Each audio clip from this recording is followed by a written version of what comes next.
10 startups pitching. So a lot of you guys have voted for your favorite yesterday, and that has actually contributed to us helping to decide who the top 10 will be, and we'll be pitching later after lunch.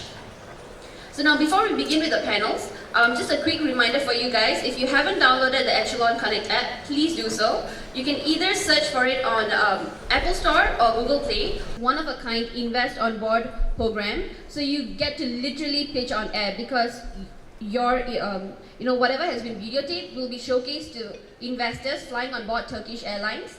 So do go to their booth and get your startups recorded. At the end of today, we also have our after party where we will be having the pair and drink chips. And the after party is held at Kyo from 8 to 11 p.m. tonight, and this party is powered by Moms Hill Ventures. If you need any help with directions, just approach the E27 booth. So we've been mentioning the chips. So what are these chips?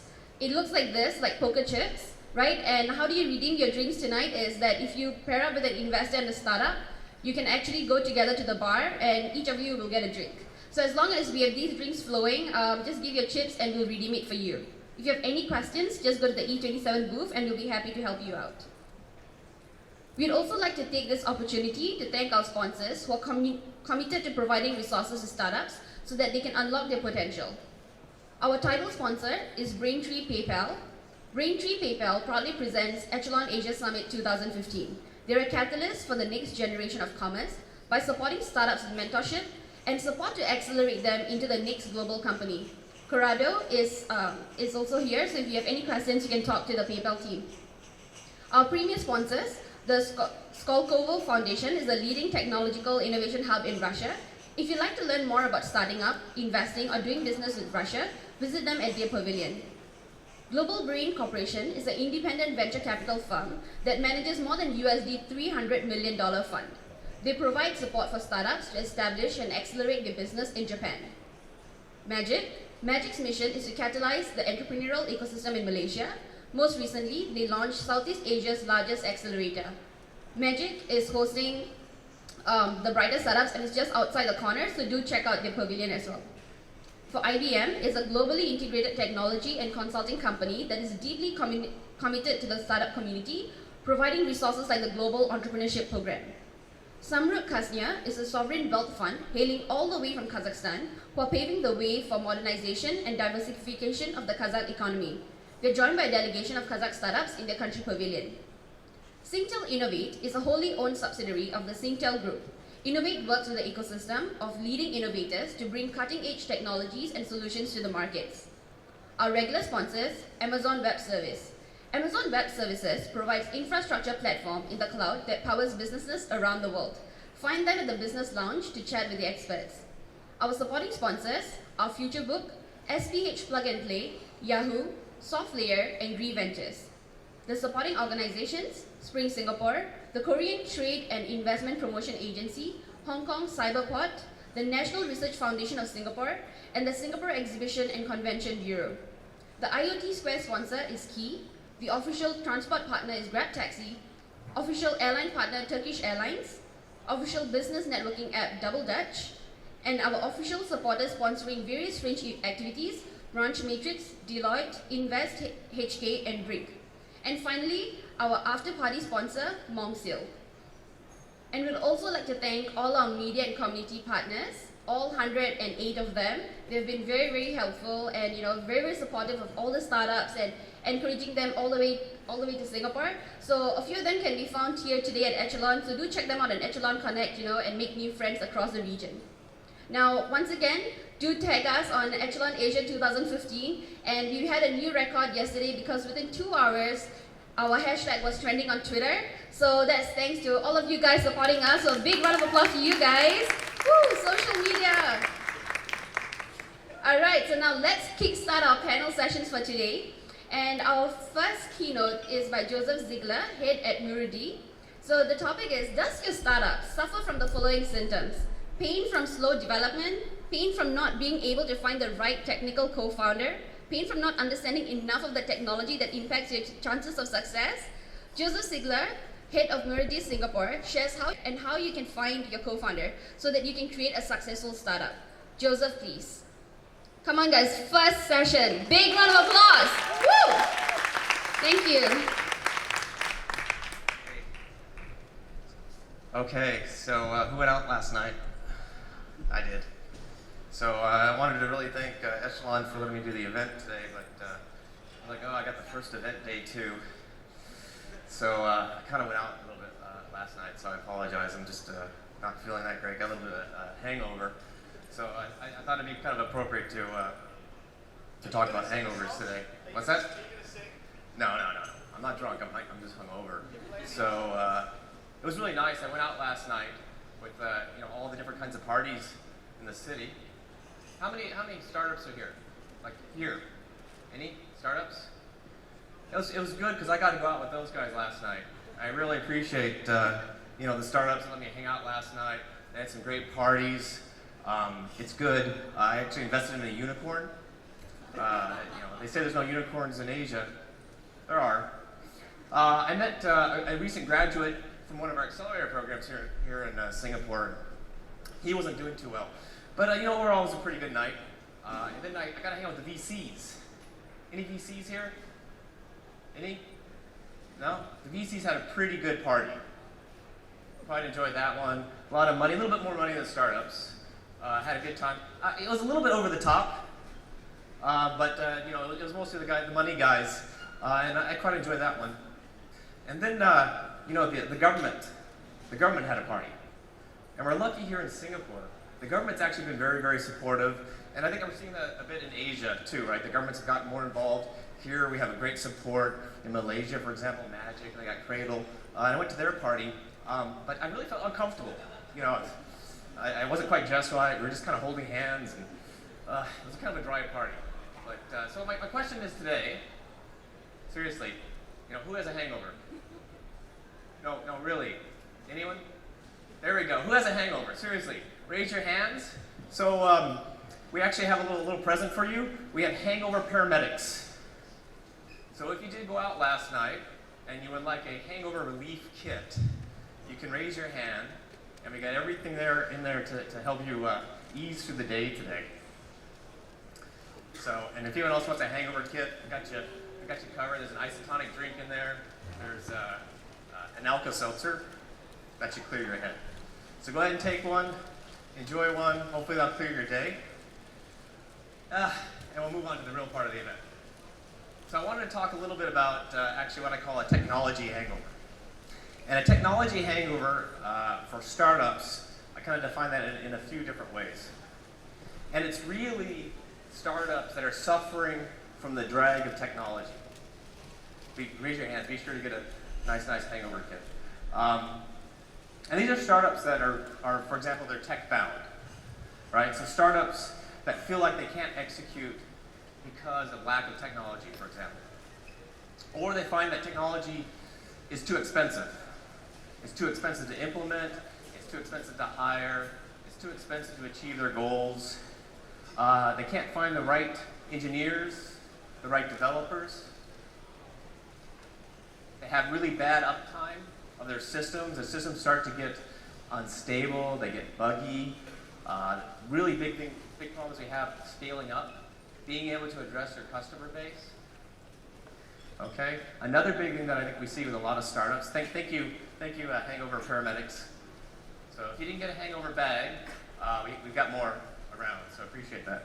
A lot of startups too actually find out that their minimum viable product is not so viable after all, right? They have technology, they have people, maybe they did an early product prototype, maybe they did that as an accelerator, maybe they did that on their own. And then as they start to get to scale, they find out that the skills, the technology skills that it takes to build a minimum viable product are not actually the same skills it takes to support real paying customers. That happens quite a lot. Another thing we get is false assumptions about technology. What technology can do. I can tell you I've had lots of pitches for people who have pitched great business ideas for technology that doesn't exist. Gosh, if it just wasn't for the speed of light, we could do this so much better. Yeah, it's a kind of physics thing. Can't do much about that. But you get that quite a bit. And then the other thing you see quite a bit is failed business plans. And so you've got technology now, a lot of pay-as-you-go technology. That still costs money. And I've seen startups who actually cannot create a viable business because their technology costs are going to be too large. right? People that sell storage way below cost was something that happened quite a bit. God bless you. And that was quite common, right? So it's like selling $20 bills for $10, for example. So you're actually not alone. It's about 87% of all startups suffer from a technology hangover. And there is actually just an overall lack of developers worldwide. And I think it's actually quite a bit more here in Asia. Because at least in other parts of the world, though, there's been more of a history of software development. Way back previous generations, guys programming, IBM and SAP, and not so much that we see here. So I think there's a few causes of a technology hangover that I wanted to kind of jump into. And a couple of cures that we can talk about. So that's actually me. I have that shirt. So one of the biggest causes I see of a technology hangover is you don't know your technology. You literally don't know what you're doing. So, and I'm talking about not just founders of businesses. I'm talking about investors. People are investing in these businesses, these internet startups, and you don't know how to code. About. Right? That's like, I'm gonna own a chain of restaurants and I don't know how to cook. I mean, I should at least have the very basics ideas about how code works, how technology works. And so it's actually a very easy cure. Learn to code. Everybody. If you're investing money, learn to code. If you're actually investing your life and your time, learn to code. It's not that hard. I know a very interesting CEO here in Singapore. He's very proud that he learned to code before he raised his last fund. And it's not hard. And this is going to be a big deal. Because once you actually just know how to code, even just a little bit, you're going to understand what technology is going to be able to do. Just like if I can cook just a little bit, I can at least identify who I think is going to be a good chef or not. I know the basic outlines, the basic rules. So I suggest to everybody here, spend a little bit of effort. If you want to do startups, spend a little time to learn to code. Most basic programming. It's going to give you a huge advantage now. Otherwise, you're basically depending on the opinions of other people to actually tell you, a piece of your startup or your investment that impacts probably half of its chances of success. And that's the technical part. I don't want to outsource that, right? I want to know that. I personally know how to code. Whenever I've gone into a startup and I've worked with businesses, I've learned the other side, okay? I've done legal tech. I know how litigation process works. I'm not great, but I understand the parameters. I can speak the language with my customers. I've done ad tech. I understand how ad buys work. Just enough. And that also means when people communicate with me and they tell me their business ideas, I can understand more what they're talking about. So think of it as a language that you can communicate with your technical co-founder, with developers, with people that are actually impacting your ability to succeed in your business. And it's easy, okay? And it's very important. Unsuccessful startups, this is a startup genome, do 2 to 3 times more code. Think about that. Unsuccessful startups spend 2 to 3 times more money and effort on developing technology. Are you going to trust other people to tell you whether that's good technology or not? So it's really easy. So I gave you some easy ways to start. These are some great resources. Paul Ford recently had a nice article, What is Code? Highly recommend that. And then learn to code in a little language. It doesn't matter which one. Python's a pretty easy one to pick up. There's a few other ones. I quite like Python the hard way because it's actually a book. There's no shortcuts. I've had a few VC friends that have recommended that too. Google's actually got some great online Python courses, or any of the online academies have good courses. Spend an hour a week. It'll really change your outlook. You'll now have more control over the environment. You'll understand what you're investing in a bit more. You'll stop outsourcing a big piece of trust that's going to be important for your success. Bad decisions. So this is another cause I think I see of tech startups. So we'll say bad tech decisions, not so much bad life decisions, of which I've got many. So let me give you an idea of what I mean by bad tech decisions. So let's talk about programming languages. I get asked a lot, What programming language should I do my startup? What should I use? Well, that's a good question, and I know people have done it in many different languages. But let's take a look. So here's a worldwide survey of the types of programming languages that developers know. This is off of Stack Overflow. So what do you know? Wow, a lot of people know JavaScript, SQL, Python. These are skills that have more supply. Right? You're going to need to hire up these people. You're going to get access to these skills. And here's what developers want to know. Okay, these are the hot languages they want to learn. Well, that's a very different list, isn't it? Nobody's really running to learn how to program databases with SQL, for example. Swift is pretty hot. That's from Apple. You do all kinds of cool stuff. I don't even know what C++ 11 is. I don't want to know. Trust me. Rust. What is? I don't know. Go is another one from Google. Is pretty cool. Now, why is that list so different? I understand why. Okay, so if I'm a developer, I get paid more if I know different languages. That makes sense. So I'm motivated by that. If I know a different language that's hot and sexy, I have a better career. That makes sense, right? So the point is, the developers, the technical people that you're working with, they might not actually tell you the type of technologies that's best for your startup or your investment. We're motivated a little bit, differently, developers. We lie. I want to work in the coolest tech. Now, if I was going to do a startup here in this part of the world, guess what I would use as a language? I would use PHP. Why? There's a lot more developers. They cost less. I have a big supply. Right? It doesn't matter if another language will actually make it so that you can develop faster, because if you can find 3 people that can do that language or 100 people that can do the other language, guess what? I'm going to do it faster in one of the more easy-to-learn languages that have more developers. So, for example, I've got a friend who's invested in a startup. It's a great startup. They picked a language on this list. It is not on this list. They can't hire any developers. It doesn't matter how great that language was. They have no coders. And I know developers, they're not going to be that excited maybe to use some of these more popular languages, but there's other ways to motivate developers. And I've got a great team that I work with in Saigon, and they got excited because we were doing Ruby for a while, and then I'm like, no guys, we're going to have to go back to PHP. And I can just see them like, but Ruby's so cool. Like, yes, but you're horrible at Ruby. You're good at PHP. So you have to motivate the developers other ways, right? Give them different ways to do exciting work. So the point being, the technology that you pick need to be focused on what you're trying to achieve. In this case, because there's very few technical resources in this part of the world, overall there's a glut, pick a language that's got a lot of people, a lot of availability, and low cost. Don't pick an obscure language because someone says, this one person can develop faster. Okay, you gotta look as a team at the end of what you're trying to get to. And then the other really big kind of bad tech decision that I see quite a bit is not invented here. Not invented here is the guy who wants to program his own database or invent his own technology. The startups we're most interested in this part of the world, especially the ones that accelerate, are not usually inventing new technology. Right? In this case, you don't want to get locked in into inventing technology that basically already exists. And then there's the concept of outsourcing.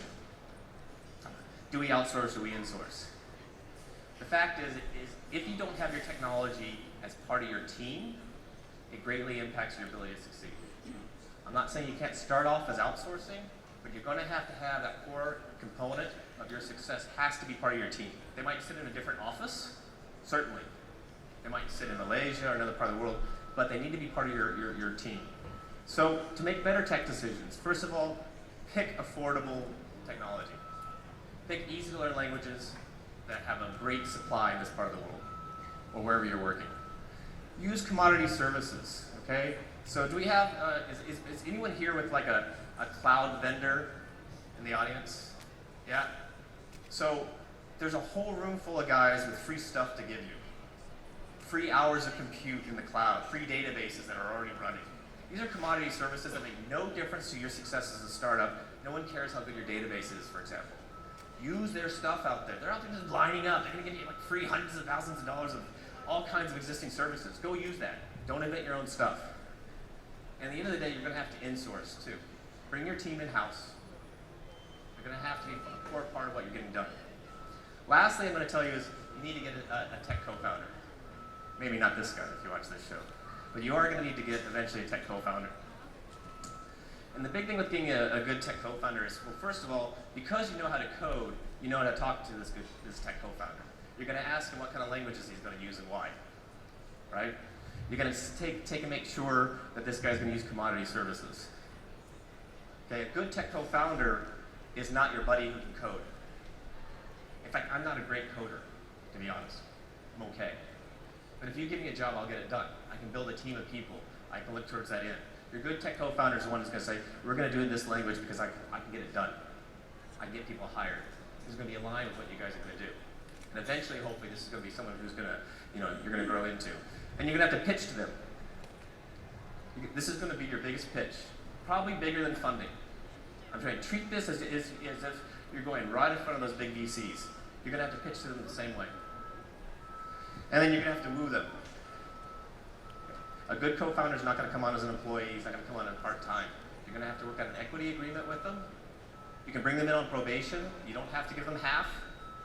But you're going to have to make it very compelling. You're going to have to bring them in full-time. So that's about it.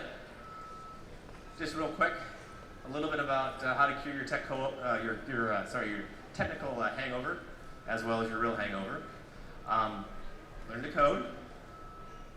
Pick easy tech that you can use, that's commoditized, that has a lot of people, and really make it as a high priority. Get a technical co-founder. All right, guys, thanks a lot. Appreciate you sitting through that. Sorry if you got a bit of a headache. Have a great day today. Thanks. Thank you, Joseph. So a quick announcement, at 11 a.m. at Samrup Kasnia Room, we have the Korean startups pitching. So if